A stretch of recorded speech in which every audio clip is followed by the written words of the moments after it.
Hi friends, welcome to tanuswayamaduge. ಇವತ್ತಿನ ದಿನ ಶಾವಿಗೆಯನ್ನು ಬಳಸ್ಕೊಂಡು ಸೂಪರ್ ಟೇಸ್ಟಿಯಾಗಿರುವಂಥ ಬ್ರೇಕ್ಫಾಸ್ಟ್ ಮಾಡೋದು ನೋಡೋಣ. ಬನ್ನಿ ಹೇಗೆ ಮಾಡೋದು ಅಂತ ನೋಡೋಣ.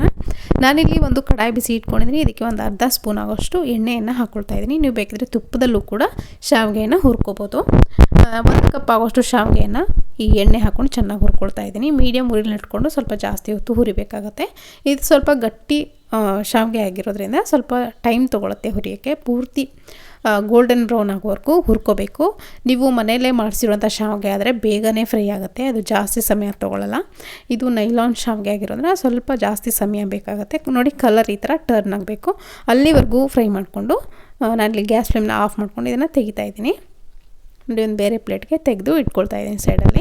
ಇವಾಗ ಅದೇ ಪಾತ್ರೆಗೆ ನಾನಿಲ್ಲಿ 1 ಟೇಬಲ್ ಸ್ಪೂನ್ ಆಗೋಷ್ಟು ಎಣ್ಣೆಯನ್ನು ಹಾಕ್ಕೊಳ್ತಾ ಇದ್ದೀನಿ. ಹುರಿಯೋಕ್ಕೆ ಕೂಡ ನಾವು ಎಣ್ಣೆ ಹಾಕ್ಕೊಂಡಿದ್ದೀವಿ, ಹಾಗಾಗಿ 1 ಸ್ಪೂನ್ ಆಗೋಷ್ಟು ಎಣ್ಣೆ ಹಾಕ್ಕೊಂಡಿದ್ದೀನಿ. ಎಣ್ಣೆ ಚೆನ್ನಾಗಿ ಕಾದಾದಮೇಲೆ 1 ಟೇಬಲ್ ಸ್ಪೂನ್ ಆಗೋಷ್ಟು ಕಡಲೆ ಬೀಜನ ಹಾಕ್ಕೊಳ್ತಾ ಇದ್ದೀನಿ. ಕಡಲೆ ಬೀಜದ ಜೊತೆಗೇ ಕಡಲೆಬೇಳೆ ಹಾಗೆ ಉದ್ದಿನಬೇಳೆ ಎರಡೂ ಸೇರಿ 1 ಸ್ಪೂನ್ ಆಗುತ್ತೆ, ಅದನ್ನು ಕೂಡ ಹಾಕ್ಕೊಂಡಿದ್ದೀನಿ. ಇದೆಲ್ಲ ಗಟ್ಟಿ ಪದಾರ್ಥ, ಇದಕ್ಕೆ ಹುರಿಯೋಕ್ಕೆ ಜಾಸ್ತಿ ಸಮಯ ಬೇಕಾಗಿದ್ದರಿಂದ ಮೊದಲಿಗೆ ಇದನ್ನು ಹಾಕ್ಕೊಳ್ತಾ ಇದ್ದೀನಿ. ಇದು ನೋಡಿ, ಚೆನ್ನಾಗಿ ಹುರಿದಾದ್ಮೇಲೆ ಕ್ರಿಸ್ಪಿಯಾಗಿ ಹುರಿಬೇಕು. ಪೂರ್ತಿ ಗೋಲ್ಡನ್ ಬ್ರೌನ್ ಆಗೋವರೆಗೂ, ಕಲರ್ ಚೇಂಜ್ ಆಗೋವರೆಗೂ ಹುರಿಬೇಕು. ಅದಾದಮೇಲೆ ಸಾಸಿವೆ ಜೀರಿಗೆನ ಹಾಕೋಬೇಕು. ನೀವು ಮೊದಲೇ ಸಾಸಿವೆ ಜೀರಿಗೆ ಹಾಕ್ಕೊಂಡು ಆಮೇಲೆ ಕಡಲೆಬೇಳೆ ಉದ್ದಿನಬೇಳೆ ಹಾಕಿದ್ರೆ ಸಾಸಿವೆ ಎಲ್ಲ ಸೀದೋಗುತ್ತೆ, ಇದೆಲ್ಲ ಫ್ರೈ ಆಗೋದ್ರೊಳಗೆ. ನೋಡಿ, ಚೆನ್ನಾಗಿ ಫ್ರೈ ಆದಮೇಲೆ ಸಾಸಿವೆ ಜೀರಿಗೆ ಕೂಡ ಹಾಕ್ಕೊಂಡಿದ್ದೀನಿ, ಅದು ಕೂಡ ಫ್ರೈ ಆಗಿದೆ. ಇವಾಗ 1 ಈರುಳ್ಳಿನ ಹಾಕ್ಕೊಂಡಿದ್ದೀನಿ, ಹಾಗೆ 4 ಹಸಿಮೆಣಸಿನ್ಕಾಯಿ, ಸ್ವಲ್ಪ ಕರಿಬೇವಿನ ಸೊಪ್ಪನ್ನು ಕೂಡ ಹಾಕ್ಕೊಂಡಿದ್ದೀನಿ. ಎಲ್ಲವನ್ನು ಒಟ್ಟಿಗೆ ಸೇರಿಸ್ಕೊಂಡು ಹಾಕ್ಕೊಂಡು ಫ್ರೈ ಮಾಡ್ಕೊಳ್ತಾ ಇದ್ದೀನಿ. ಈರುಳ್ಳಿ ನೋಡಿ ಟ್ರಾನ್ಸ್ಪರೆಂಟ್ ಆಗೋವರೆಗೂ ಫ್ರೈ ಮಾಡಿದ್ರೆ ಸಾಕು, ಜಾಸ್ತಿ ಏನು ಫ್ರೈ ಮಾಡೋದು ಬೇಕಾಗಿಲ್ಲ. ನಿಮ್ಮ ಖಾರಕ್ಕೆ ಅನುಗುಣವಾಗಿ ನೀವು ಹಸಿಮೆಣಸಿನ್ಕಾಯಿನ ನೀವು ಹಾಕೋಬೋದು. ನಾನಿಲ್ಲಿ ಸ್ವಲ್ಪ ಸ್ಪೈಸಿಯಾಗಿ ಮಾಡಿಕೊಂಡ್ರೆ ಚೆನ್ನಾಗಿರುತ್ತೆ ಇದು, ಅದಕ್ಕಾಗಿ ಸ್ವಲ್ಪ ಹಸಿಮೆಣಸಿನ್ಕಾಯಿನ ಸ್ವಲ್ಪ ಜಾಸ್ತಿನೇ ಹಾಕ್ಕೊಂಡಿದ್ದೀನಿ. ಇವಾಗ ನೋಡಿ, ಇದಕ್ಕೆ ಉಪ್ಪು ರುಚಿಗೆ ಎಷ್ಟು ಬೇಕಷ್ಟು ನೋಡಿಕೊಂಡು ಉಪ್ಪನ್ನ ಇವಾಗಲೇ ಸೇರಿಸ್ಕೊಳ್ತಾ ಇದ್ದೀನಿ. ನೀವು ಬೇಕಿದ್ರೆ ಆಮೇಲೆ ನಂತರದಲ್ಲಿ ಕೂಡ ಸೇರಿಸ್ಕೋಬೋದು. ಹಾಗೆಯೇ ಟೇಸ್ಟ್ಗೋಸ್ಕರ ಸ್ವಲ್ಪ ಸಕ್ಕರೆ ಕೂಡ ಹಾಕ್ಕೊಂಡಿದ್ದೀನಿ. ಸಕ್ಕರೆ ಅಥವಾ ಬೆಲ್ಲ ಯಾವುದಾದ್ರೂ ಒಂದನ್ನು ಹಾಕಲೇಬೇಕು, ಆವಾಗಲೇ ತುಂಬ ಚೆನ್ನಾಗಿ ಟೇಸ್ಟ್ ಬರೋದು. ಸಕ್ಕರೆ ಬೇಡ ಅಂದರೆ ಬೆಲ್ಲ ಹಾಕ್ಕೊಳ್ಳಿ, ಬೆಲ್ಲ ಬೇಡ ಅಂದರೆ ಸಕ್ಕರೆ ಹಾಕ್ಕೊಳ್ಳಿ. ನಾನು ಸಜೆಸ್ಟ್ ಮಾಡೋದೇನೆಂದರೆ ಬೆಲ್ಲನೇ ಹಾಕ್ಕೊಳ್ಳಿ, ತುಂಬ ಒಳ್ಳೆಯದು ಆರೋಗ್ಯಕ್ಕೆ.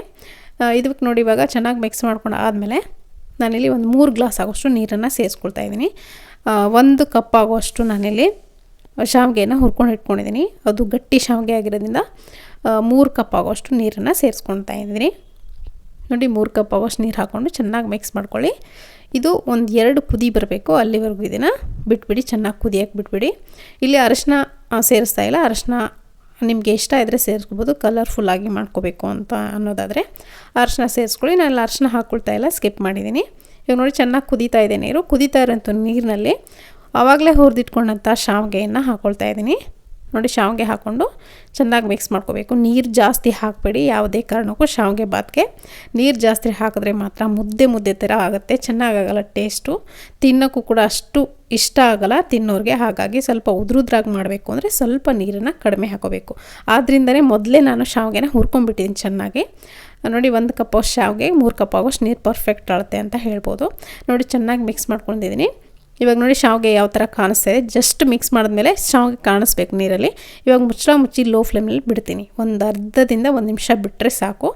ಚೆನ್ನಾಗಿ ಅರಳ್ಕೊಂಡಿರುತ್ತೆ ಶಾವಿಗೆ, ಬೆಂದಿರುತ್ತೆ ಕೂಡ. ಯಾಕಂದರೆ ನಾವು ಮೊದಲೇ ಶಾವಿಗೆನ ಹುರ್ಕೊಂಡಿದ್ದೀವಿ, ಹಾಗಾಗಿ ಬೇಗನೆ ಬೇಯುತ್ತೆ. ಸೊ ನೋಡಿ, ಈ ಟೈಮ್ನಲ್ಲಿ ಚೆನ್ನಾಗಿ ಮಿಕ್ಸ್ ಮಾಡಿಕೊಂಡು ಇವಾಗ ತುಪ್ಪ ಅಥವಾ ಎಣ್ಣೆ ಯಾವುದಾದ್ರೂ ಹಾಕ್ಕೊಳ್ಳಿ. ಮಿಕ್ಸ್ ಮಾಡೋವಾಗ ಸ್ವಲ್ಪ ತುಪ್ಪನೇ ಹಾಕ್ಕೊಂಡ್ರೆ ಒಳ್ಳೆಯದು, ಘಮ ಅಂತ ಪರಿಮಳ ಚೆನ್ನಾಗಿರುತ್ತೆ. ಇವಾಗ ನೋಡಿ, ಶಾವಿಗೆ ಬಾತ್ ರೆಡಿಯಾಗಿರುತ್ತೆ, ಉದ್ರುದ್ರಾಗಿರುವಂಥ ಶಾವಿಗೆ ಬಾತ್. ಸ್ವಲ್ಪ ಅರಶಿನ ಪುಡಿ ನಿಮ್ಗೆ ಬೇಕಿದ್ರೆ ಹಾಕ್ಕೊಂಡ್ರೆ ಕಲರ್ಫುಲ್ಲಾಗಿರುವಂಥ ಶಾವಿಗೆ ಬಾತ್ ನಿಮಗೆ ರೆಡಿ ಆಗುತ್ತೆ. ನಾನಿಲ್ಲಿ ಅರಶಿನ ಸ್ಕಿಪ್ ಮಾಡಿದ್ದೀನಿ, ಯಾಕಂದರೆ ನನಗೆ ಇದೇ ಥರ ಇಷ್ಟ, ವೈಟಾಗಿ. ನೋಡಿ, ಇದಕ್ಕೆ ಒಂದು ಕಡಲೆ ಬೀಜ ಚಟ್ನಿ ಮಾಡಿದೆ, ಸಖತ್ತಾಗಿತ್ತು. ಆ ವಿಡಿಯೋ ಕೂಡ ನಾನು ಅಪ್ಲೋಡ್ ಮಾಡಿದ್ದೀನಿ, ಅದನ್ನು ಕೂಡ ನೋಡಿಲ್ಲ ಅಂದರೆ ಡಿಸ್ಕ್ರಿಪ್ಷನಲ್ಲಿ ಇರುತ್ತೆ, ಅದನ್ನು ನೀವು ಚೆಕ್ ಮಾಡಿ. ತುಂಬಾ ಚೆನ್ನಾಗಿರುತ್ತೆ ಈ ಚಟ್ನಿ ಜೊತೆ ಶಾವಿಗೆ ಬಾತ್ ಕಾಂಬಿನೇಷನ್ನು. ಖಂಡಿತವಾಗ್ಲೂ ನೀವು ಕೂಡ ನಾಳೆ ಬೆಳಗ್ಗೆ ಬ್ರೇಕ್ಫಾಸ್ಟ್ಗೆ ಇದನ್ನೇ ಮಾಡ್ಕೊಳ್ಳಿ, ಪ್ರತಿಯೊಬ್ಬರು ಇಷ್ಟಪಟ್ಟು ತಿಂತಾರೆ. ಸೊ ಇವತ್ತಿನ ಈ ರೆಸಿಪಿ ಹೇಗೆ ಅನ್ನಿಸ್ತು, ಇಷ್ಟ ಆಯಿತಾ? ಇಷ್ಟ ಆದರೆ ಒಂದು ಲೈಕ್ ಮಾಡೋದನ್ನು ಮರಿಬೇಡಿ. ಹಾಗೆ ಕಾಮೆಂಟ್ ಮಾಡಿ, ನಿಮ್ಮ ಅಭಿಪ್ರಾಯ ಅನಿಸಿಕೆಗಳನ್ನ ಬರ್ತಿಳಿಸಿ, ನನಗೂ ಕೂಡ ಖುಷಿಯಾಗುತ್ತೆ. ನಿಮ್ಮ ಕಾಮೆಂಟ್ಸ್ಗಳನ್ನ ಓದೋಕ್ಕೆ ತುಂಬ ಖುಷಿಯಾಗುತ್ತೆ. ಸೊ ಇವತ್ತಿನ ಈ ರೆಸಿಪಿ ಇಷ್ಟ ಆಗಿರೋ ಒಂದು ಲೈಕ್ ಮಾಡಿ, ಶೇರ್ ಮಾಡಿ, ಹಾಗೆ ಸಬ್ಸ್ಕ್ರೈಬ್ ಮಾಡಿಕೊಂಡು ವೀಡಿಯೋಸ್ಗಳನ್ನ ನೋಡಿ. Thank you.